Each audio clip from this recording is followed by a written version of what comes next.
Bienvenidos a Revista de la Universidad de México. ¿Qué tal? Ya estamos en el espacio de Revista de la Universidad de México. Hoy, como cada semana, tenemos un personaje destacado de la cultura. Vamos a platicar con Guadalupe Loaesa sobre su más reciente libro, El Caballero del Titanic, la historia del único mexicano a bordo del Titanic. Acompáñenos. Periodista y narradora, Guadalupe Loaesa ha publicado una treintena de libros que dan cuenta de una sólida trayectoria en las letras.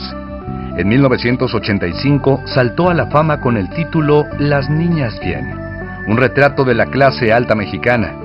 En adelante reiteró su interés en este tema con libros como Las Reinas de Polanco, Compro, luego existo, y Manual de Gente Bien, entre otros. De su más reciente producción destacan En el Closet, La Puerta Falsa y El Caballero del Titanic. En esta novela, Loaesa narra la historia de Manuel R. Uruchurtu, el único mexicano a bordo de la nave que se hundió hace 100 años, el 15 de abril de 1912. Esta obra, apunta en el prólogo Alejandro Gárate Uruchurtu, marcará un hito en lo que se ha escrito en torno al Titanic, no solo por su alta valía y extraordinaria narración, sino por ser el primer libro escrito en español al respecto. Nacho, pues nuevamente Guadalupe Loaesa con nosotros. Es una amiga entrañable de este programa, de la revista. Muchas gracias, Guadalupe. De la universidad. Sí. Y además yo creo que es una de nuestras mejores escritoras. Sí. Que pues yo soy fan de ella, siempre tengo la suerte de que me ha pedido, fíjate nomás hasta a dónde ha llegado su grado de amistad, me pidió un prólogo. Bueno. Para uno de sus últimos libros, que fue La Puerta Falsa. La Puerta Falsa, sí, porque es un tema que tú en una ocasión me dijiste que te llamaba mucho la atención, el suicidio. Es el libro anterior a este, ¿no? Es anterior a este, y también es anterior, y lo presentamos aquí en el Closet. En el Closet. También lo presentamos. Entonces, muchas gracias. Estuvimos sacando del Closet a mucha gente. Estuvimos sacando del Closet a mucha gente, que además llegó un momento que dijimos, pues ya nos fuimos de frente, pues le seguimos. Pues sí, le seguimos. Bueno. Y falta el segundo tomo.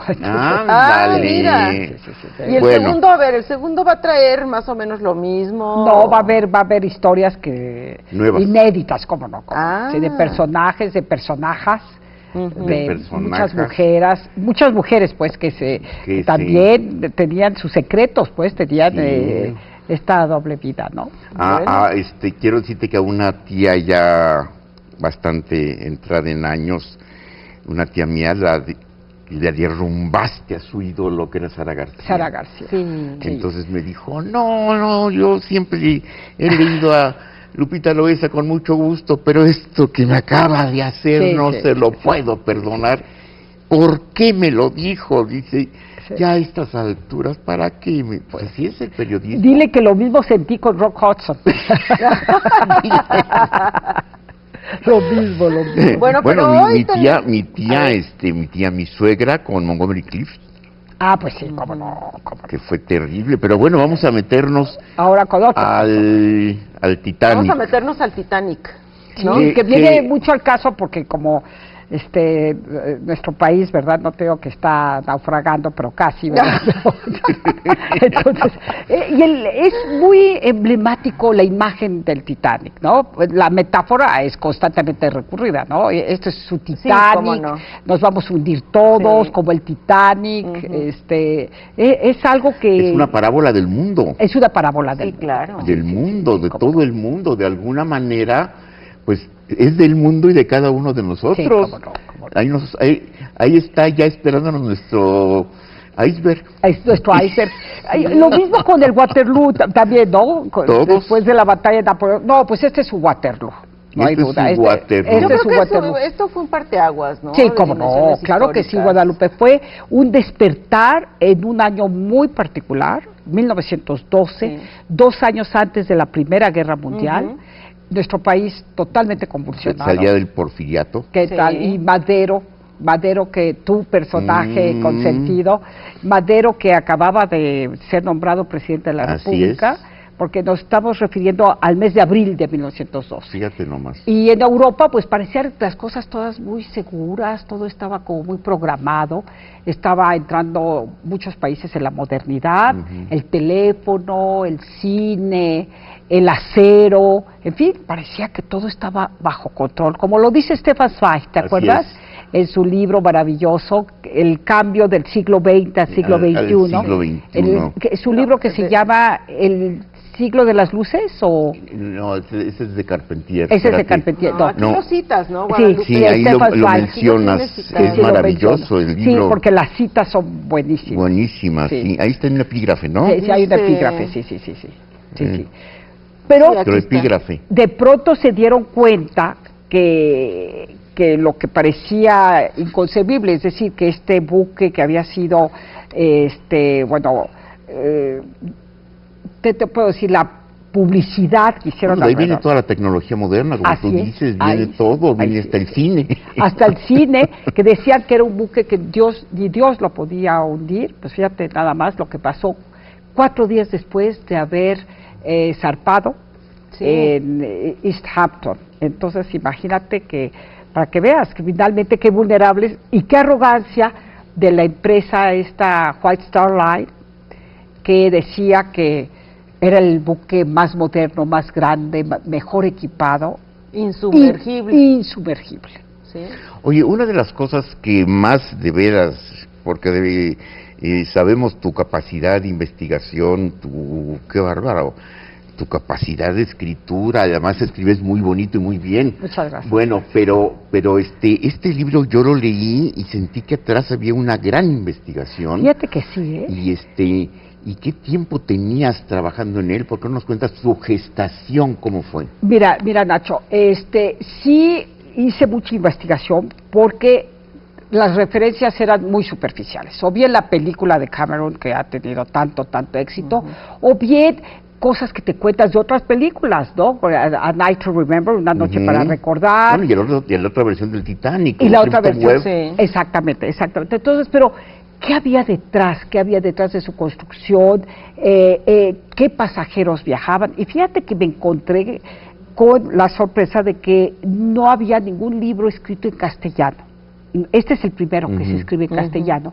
Entonces tuve que recurrir muchísimo a libros norteamericanos, canadienses, y desde luego a una página de internet increíble que se llama La Enciclopedia Titánica, que se ha consolidado a lo largo de estos 100 años, y que ahí aparecen todas las fichas biográficas de los 2.200 pasajeros que viajaban en el Titanic, todas las fichas de la tripulación, de los músicos, de todos los pasajeros, las doncellas que iban con estos muy ricos, con sus mayordomos, todas las fichas están 2.200. Oye, fue una herramienta. ¿En dónde la conseguiste? Esta se llama la Enciclopedia Titánica. Y entonces ahí, bueno, un día quise preguntar si viajaban negros, por ejemplo. Pues sí, viajaba un haitiano espléndido, que para esto no le querían hacer ningún homenaje, y después sí le hicieron un homenaje porque era el único negro. Bueno, que si viajaban gays, bueno, ahí tienes toda la información, qué cenaban, qué música escuchaban, qué libros estaban, porque había una pequeña biblioteca, qué se vendía en la boutique, todo está ahí. Los menús. Los menús, por supuesto, la música, por ejemplo, los oficios, porque había muchas religiones, pero sobre todo la protestante. Se había dado, por ejemplo, se había oficiado una ceremonia el mismo domingo, día que tuvo el accidente, que chocó el Titanic contra el témpano de hielo. En fin, todo, por ejemplo, había muchos eclesiásticos, muchos latinoamericanos, había 8 latinoamericanos que viajaban ahí. Todo. Entonces yo me enteré de todo, los chismes, las cartas, la descendencia, todo, las fortunas que viajaban. Pero para cuando hiciste esa investigación ya sabías que Uruchurtu era un pasajero. Ya lo sabía. Fíjate que curiosamente hace como 15 años en un consultorio de un dentista, una revista Selecciones, que ustedes deben de conocer, ahí me enteré que Uruchurtu, Manuel R. Uruchurtu, era el único pasajero mexicano que había muerto gracias a un acto de galantería inconcebible, pues, ¿no? Muy galante, una caballerosidad. Como todo mexicano. Como todo mexicano. Como todo mexicano.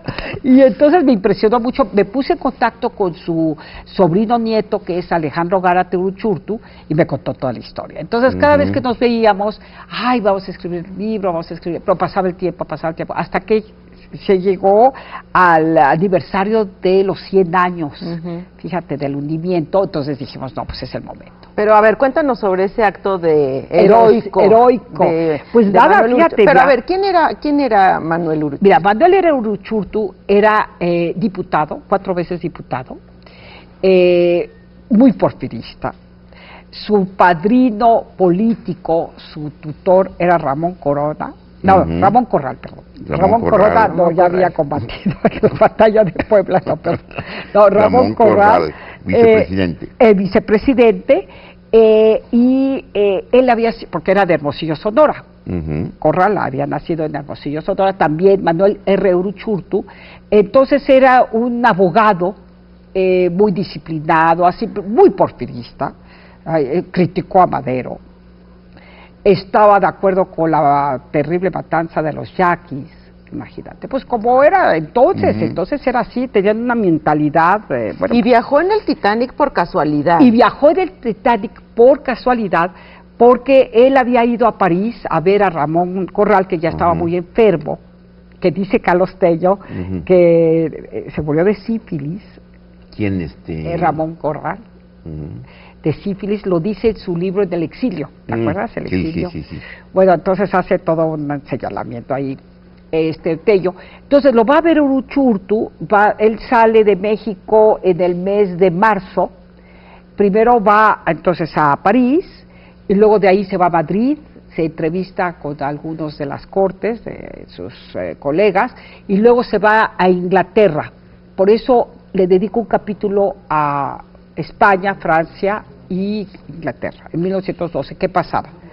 Y ahí se entrevista con Corral y ya va a regresar. Él debió de haber regresado por el buque España, saliendo del puerto de Le Havre, el 10 de abril, precisamente. Pero unos días antes se encuentra con Guillermo Obregón, que era el yerno de Ramón Corral. Curiosamente, fíjate, ese Guillermo Obregón fue testigo de la boda de mis papás. Y mi mamá, su mejor amiga, era Amparo Obregón, su hija. Entonces había ahí muchas casualidades. Bueno, entonces Guillermo Obregón le dice, oye, Manuel, ¿cuándo te vas a México? No, pues fíjate, me voy el 10 por el Havre, me voy en el España. No, hombre, tienes que tomar el Titanic, porque fíjate que es su viaje inaugural hacia Nueva York. Entonces vamos a cambiar el boleto, vas a viajar por ese buque, parece que tiene 4 restaurantes, alberca, cancha de bádminton, tiene unas cubiertas maravillosas, unas cabinas extraordinarias. Bueno, tanto le dijo que dijo, pues órale. Fueron a cambiar el boleto y entonces la víspera le hacen la víspera le hacen una cena en el Ritz. Estaba Limantour, estaba Crespo, estaban varios mexicanos exiliados con Porfirio Díaz, y le hacen una cena y brindan, y bueno, ahí imagino en ese Ritz maravilloso que describe Proust, donde iba a comer sus ostiones, ¿te acuerdas? Iba a cenar sus ostiones Proust. Entonces describo, bueno, con esa decoración extraordinaria del Art Nouveau, y saliendo se van a caminar por el Sena, ya era tardísimo, pero vamos a la estación La Gare Salazar, la Gare du Nord, la Gare Salazar, la Gare Salazar, corren, ya estaban casi llegando tardísimo, pero se había retrasado el tren, y se sube, ya se despiden, adiós, feliz viaje, nos mandas una tarjeta postal, nos cuentas todo del Titanic, qué suertudo eres, etcétera, etcétera, y ahí ya se instala. Bueno, vamos a hacer una pausa y ahorita nos sigues contando la historia. Ok, gracias, mamá. En un momento más regresamos a Revista de la Universidad de México. Ya estamos de regreso en la Revista de la Universidad de México. Ya estamos de regreso aquí en Revista de la Universidad de México para seguir platicando con Guadalupe Loaesa sobre el Titanic, pero justamente sobre el tema tenemos una efemérides a cargo de Mauricio Molina, que nos habla sobre el artículo que publicó David Huerta en el número de abril de la revista de la Universidad con el tema del Titanic. Hace 100 años, entre el 14 y el 15 de abril de 1912, el Titanic, el barco de pasajeros más grande y lujoso del mundo, se hundió en las gélidas aguas del Atlántico luego de chocar con un gigantesco iceberg, dejando un saldo de 1.517 muertos y 706 sobrevivientes. Emblema del progreso y la tecnología de su tiempo, el Titanic significó no solo el naufragio de las ilusiones de la tecnología como algo infalible, sino se erigió como una metáfora de la desintegración de Europa, la imposible predictibilidad de los accidentes y, sobre todo, el ocaso de la edad del confort de la era burguesa. En la entrega de la revista de la Universidad de México correspondiente al mes de abril, el poeta David Huerta reflexiona acerca de este desastre ubicándolo como un parteaguas de dimensiones históricas. Diversos autores han escrito acerca del Titanic. Basta con mencionar el extenso poema de Hans Magnus Enzensberger, El hundimiento del Titanic, de 1978, cuyas resonancias se extienden hacia el ocaso de la cultura occidental y que tiene profundas influencias de la tierra baldía de T.S. Eliot. En nuestras letras, José de la Colina escribiría un hermoso relato sobre el tema con un relato impregnado de música titulado La última música del Titanic. En el texto antes mencionado, David Huerta apunta: el Titanic era una maravilla de la técnica ingenieril y la promesa de una vida más intensa, mejor y más plenamente vivida, llena de luz y de salud y repleta de recompensas variadas. Una ciudad flotante con el rostro irradiante de una utopía burguesa. El barco, asombro de todos, era varias cosas simultáneamente: hotel de lujo, torre de marfil, palacio flotante, microcosmos nómada. En este barco, destinado a lujosos viajes a través del océano Atlántico, se sintetizaban los mundos del siglo XIX y del naciente siglo XX, grandes avances industriales y científicos, precipicios de desigualdades sociales, aspiraciones paradójicas a perfeccionar la sociedad, acaso olvidando los valores heredados de la Ilustración. Los contrastes sociales se volvieron tristemente célebres a raíz de la tragedia de abril de 1912. Los compartimentos de la tercera y la cuarta clase de pasajeros del Titanic, hacinamiento de peregrinos en busca de las promesas del Nuevo Mundo, se transformaron en cementerios submarinos. Aquellos pobres de solemnidad viajaban prácticamente a un lado de los millonarios arrogantes y frívolos, también víctimas de la ibris, representada por el barco, el colosal orgullo humano, terminó hecho pedazos en los abismos neptunianos. Pues espléndido el comentario de Mauricio Molina a esa nota sensacional, como siempre todo lo que escribe nuestro querido colaborador Huerta. Pero a ver, vamos a seguir porque se nos va a ir el tiempo y nos quedamos siempre con ganas de seguir platicando con Lupita. Ahora sí que Lupita y Lupita, pero bueno, Loesa. Estábamos comentando, por último nos estabas comentando de cómo es la historia de por qué se embarca y que finalmente va a cambiar su boleto allá a la Gare du San Lazar. A Salazar. Sí, entonces, pero ¿qué pasa después con este personaje? Con este personaje. No, sin despanzurrar el libro, porque se trata, vamos a regalar unos libros. Bueno, 10 además, libros. tenemos 10 libros. Que nos va a regalar la propia autora. Que Guadalupe Loaesa está Sobre regalando regalías. para nuestro Sobre público. sus regalías.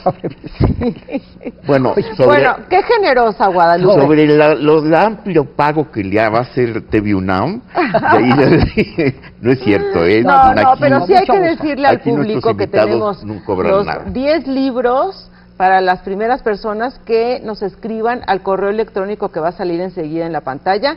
Y tenemos, ¿cuántos? 10, ¿verdad? 10. Muy bien. Sí. Imagínense, 10 libros de uno de los mejores libros que han salido este año y que no tengo duda se lo van a beber. Sí. No solamente por el tema, no solamente por la actualidad, no solamente por el símbolo, sino por el placer de veras de tu Muchas gracias, literatura, ¿no? que es Muchas gracias. tan amena, tan bien escrita.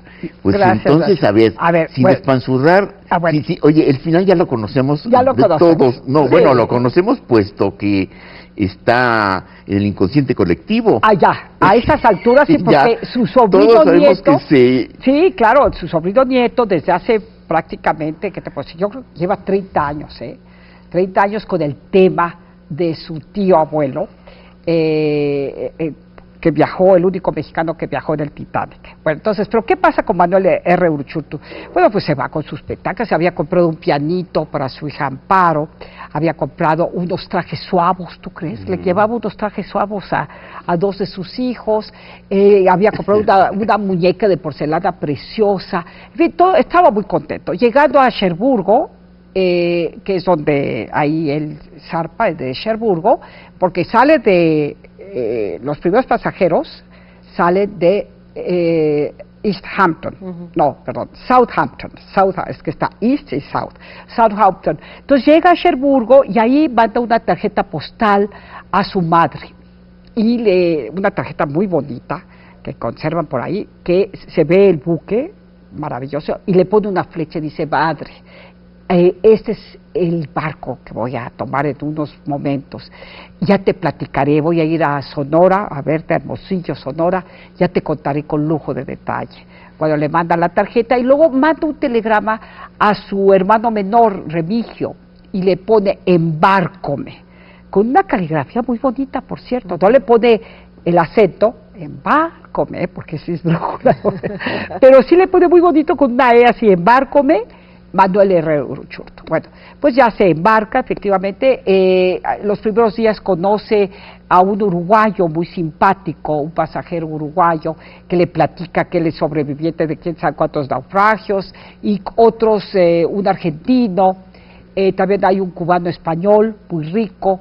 En fin, se hace sobre todo amigo de los latinoamericanos, eran 8 los que viajaban en el buque. Pero observa todo ese universo, es un universo. Viajaban ahí, ¿qué te puedo decir? Las grandes fortunas, como por ejemplo las de los señores Astor, que eran dueños de la Waldorf Astoria, ya sabes, estos hoteles maravillosos. Y también conoce a los Strauss, dueños de la cadena de las tiendas Macy's. Está Guggenheim, está el vocero del presidente de los Estados Unidos, entonces Taft, está un pintor, Villet, un señor Villet, está una actriz del cine mudo, viaja el campeón de tenis, también un norteamericano que se salva. Son de los sobrevivientes, porque incluso la actriz del cine mudo, 6 meses después del naufragio, hacen una película y ella interpreta a sí misma, se interpreta a sí misma con el vestido que llevaba esa noche del domingo, imagínate. Bueno, entonces ve todo ese universo, se queda pasmado. Se tardaba, para visitar todo el buque, se tardaba 1 o 3 días, te entregaban unos mapas al llegar, para que no te perdieras, ¿verdad? Esos corredores larguísimos con nombres de calles de Londres. Y luego, bueno, la música, que era muy importante. No hay pista para bailar. La música es importante al principio y al Porque final. nunca dejan de tocar. Nunca dejan de tocar. Fíjate que era... los ingleses son muy respetuosos. Bueno, claro, era un viaje comercial y vendieron los boletos muy un precio elevadísimo. Bueno, ¿cuánto costaría hoy viajar en el por ejemplo, entre 100 y 250 mil pesos, pero eran cabinas muy grandes de 3 recámaras, ya sabes, 4 recámaras, y viajaban, por ejemplo, con su doncella o con su mayordomo. La niña tenía una cunita si había niños, y bueno, una comida espléndida, quién sabe cuántos tiempos por cada comida, y la música, con música preciosa de la época de Joplin, ¿sabes? Ragtime, estaba los valses de Strauss, música muy bonita inglesa, muy bonita. Y los ingleses viajaban en segunda clase, y fíjate que era un buque, finalmente el capitán Smith y la White Star Line, que es la empresa que construye este barco, Cameron en su película nos vende que había mucha discriminación social, porque había 3 clases, primera, segunda y tercera. Y no es cierto, fíjate que los de segunda clase comían prácticamente la misma comida de la primera, las mismas verduras, la misma fruta, y los de la tercera clase decían que comían mejor que en su casa. Mucho mejor.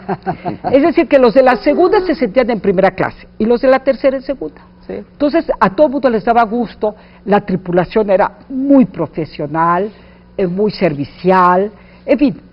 Y viajaba también un padre, el padre Brown, que era fotógrafo. Y él fue el que tomó las únicas fotografías que existen, porque se bajó antes de llegar a Nueva York. Y que son las que están incluidas en el libro. Y que están incluidas en el libro. Bueno, ahorita las hemos estado poniendo durante el programa. Por ejemplo, está el niño del trompo. Había un niño que se la pasaba todo el tiempo con su trompo. Bueno, pero ya no nos platiques de los otros pasajeros, porque lo que nos importa es saber el momento heroico de Manuel Uruchurtu. Bueno, pues le escribe unas cartas muy bonitas a su mujer, quiere llegar a México porque viene con muchas ideas, para empezar este nuevo periodo, ya él como senador, que tal vez, seguramente lo iban a elegir. En fin, el caso es que viene el domingo, llega el domingo 14 de abril. Bueno, los que jugaron bádminton, los que fueron a buscar un libro, los que platicaron en las cubiertas, en fin, era un día normal, muy tranquilo, cenaron muchísimo. Oye, creo que había como 18 cambios. Imagínate la cena. Nada, a las 11:40, un ruido terrible. Pues nada, chocan contra el témpano ese terrible. Y primero dice, no pasa nada, la tripulación, el capitán Smith dice, no hay que tranquilizar a los pasajeros, no pasa nada, no pasa nada. Y fíjate que chocan por una cantidad de errores humanos. Por ejemplo, no llevaban gemelos. No llevaban. Entonces, de repente ya se encontraron con el iceberg aquí en su cara, ¿no? O, por ejemplo, se hicieron bolas. El capitán Smith, que ya se iba a jubilar, era su último viaje, se bloqueó. Entonces los oficiales, otros oficiales mucho más astutos, comenzaron a advertirle que quedaba muy poquito tiempo de vida del pulque, 2 horas y media. Entonces, bueno, comenzaron a mandar SOS, que era la primera vez que se utilizaba exactamente los avisos de auxilio, pero no se escuchaban. El único que los escuchó fue el California, el único que llegaba al mensaje, pero el que lo recibía ya se había ido a dormir, que ya era muy tarde. Y así, luego, pues sí lo recibió el Carpathia, que llegó, dice, pero voy a tardar 5 horas y media.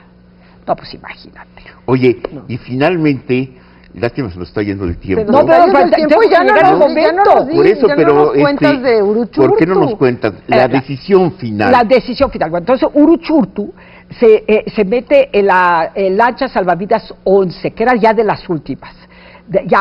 Dice, pues ya me salvé, porque era el caos en ese momento, el caos total.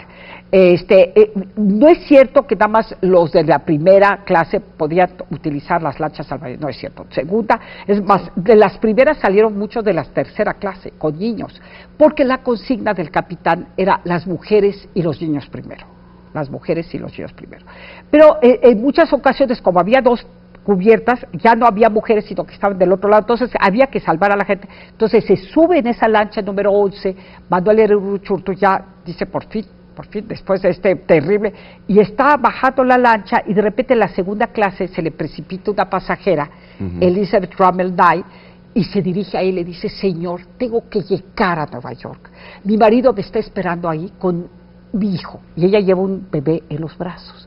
Bueno, te comprendes que el diputado Uruchurtu se queda pasmado, dice, pero qué va, se para así como un reflejo automático y le cede el lugar.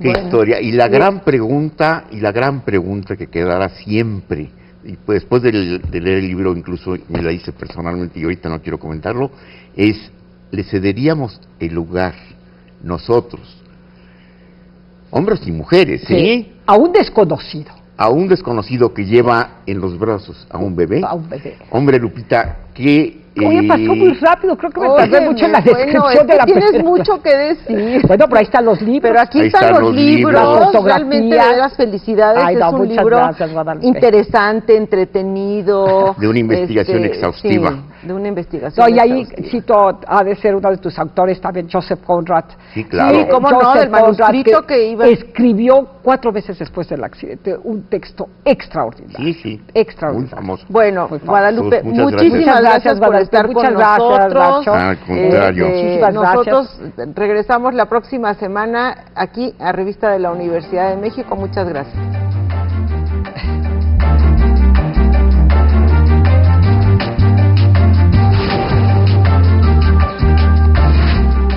Los esperamos la próxima semana en Revista de la Universidad de México.